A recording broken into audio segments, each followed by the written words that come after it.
달콤한 말씀, 행복한 하루. 말씀 묵상 시작하도록 하겠습니다. 오늘 우리가 함께 묵상할 말씀은 구약성경 민수기 5장 11절에서 31절 말씀입니다. 여호와께서 모세에게 말씀하여 이르시되 이스라엘 자손에게 말하여 그들에게 이르라. 만일 어떤 사람의 아내가 탈선하여 남편에게 시니를 저버렸고 한 남자가 그 여자와 동침하였으나 그의 남편의 눈에 숨겨 드러나지 아니하였고 그 여자의 더러워진 일에 증인도 없고 그가 잡히지도 아니하였어도 그 남편이 의심이 생겨 그 아내를 의심하였는데 그의 아내가 더럽혀졌거나 또는 그 남편이 의심이 생겨 그 아내를 의심하였으나 그 아내가 더럽혀지지 아니하였든지 그의 아내를 데리고 제사장에게로 가서 그를 위하여 보리가루 10분의 1 에바를 헌물로 드리되 그것에 기름도 붓지 말고 유향도 두지 말라. 이는 의심의 소재요 죄악을 기억나게 하는 기억의 소재라.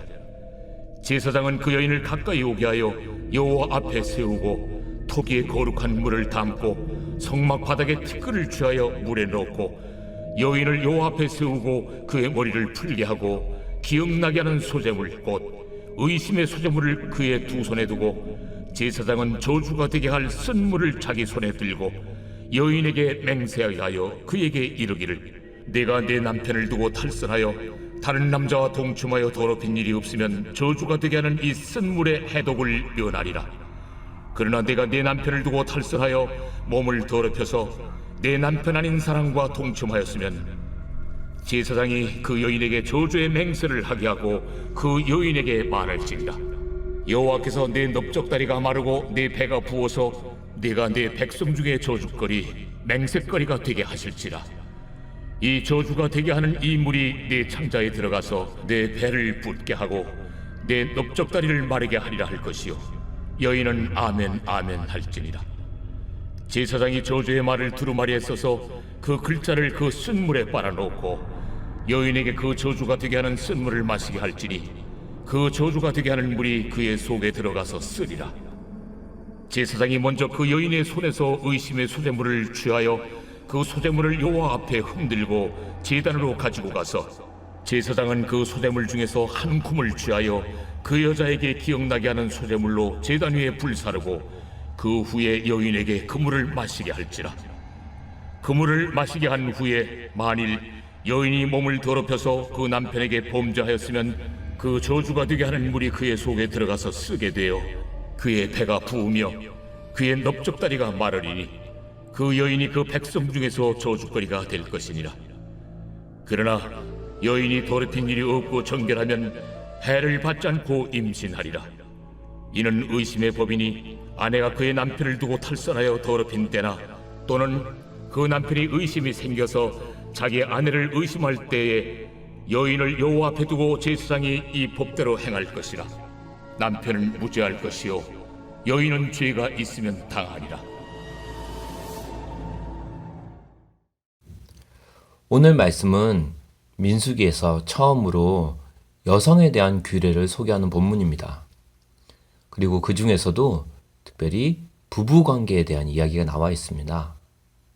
오늘 본문은 특별히 남편이 자신의 아내가 간통하였다는 의심을 할 경우에 그것을 인간 재판관이 아니라 하나님께 직접 물어서 자기 아내의 죄책을 구별하는 그 방법을 말하고 있습니다.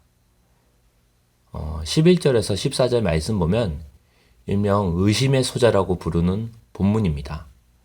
여기서 말하는 의심은 한 남자가 자기 아내의 간음을 의심하는 경우를 말합니다.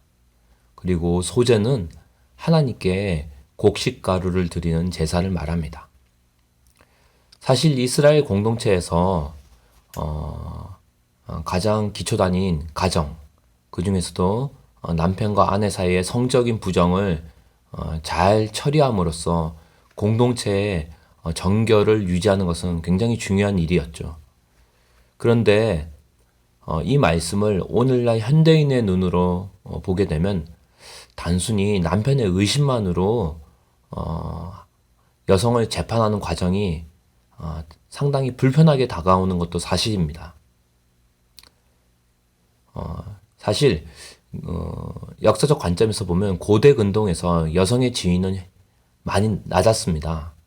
그래서 여성이 성적인 부도덕으로 의심을 받았을 경우에 그 순결에 대한 입증 책임은 의심하는 남자가 아니라 의심받는 여성이 책임을 져야 되는 거였어요. 즉 자신의 순결함을 증명해야 되는 거죠.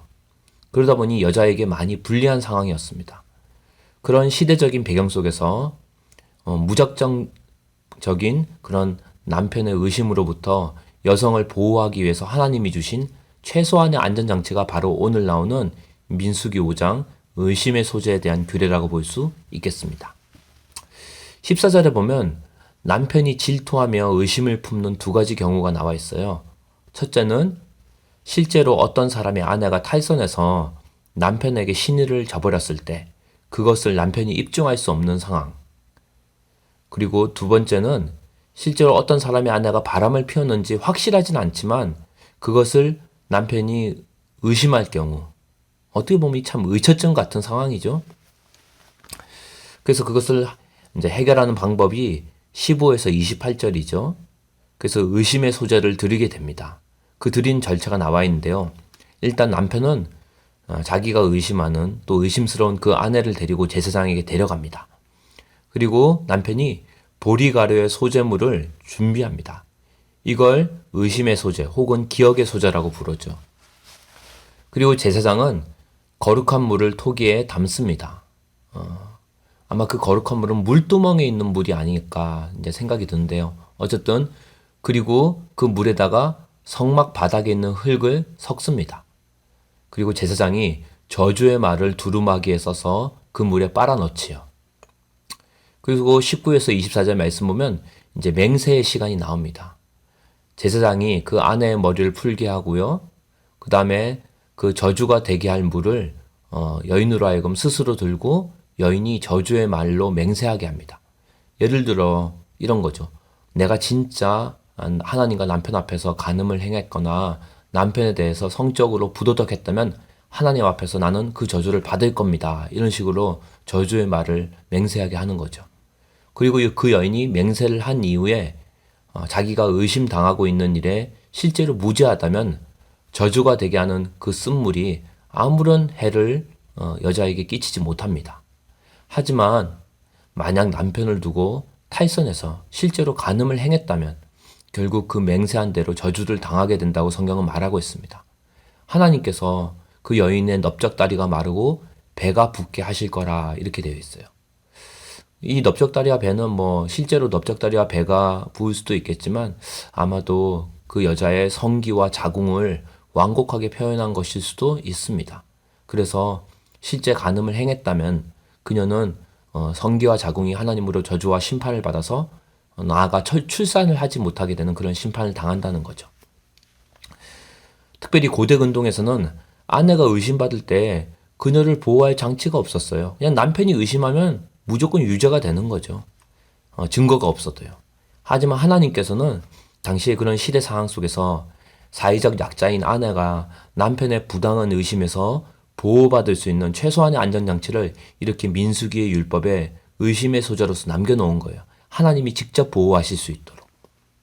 그래서 오늘 말씀을 통해서 우리가 알 수 있는 하나님의 성품은 하나님은 어떠한 거짓이나 악에 대한 단순한 의심마저도 그냥 내버려 두지 않고 밑바닥부터 철저하게 규명하시는 공의로운 하나님이라는 걸 알 수 있습니다.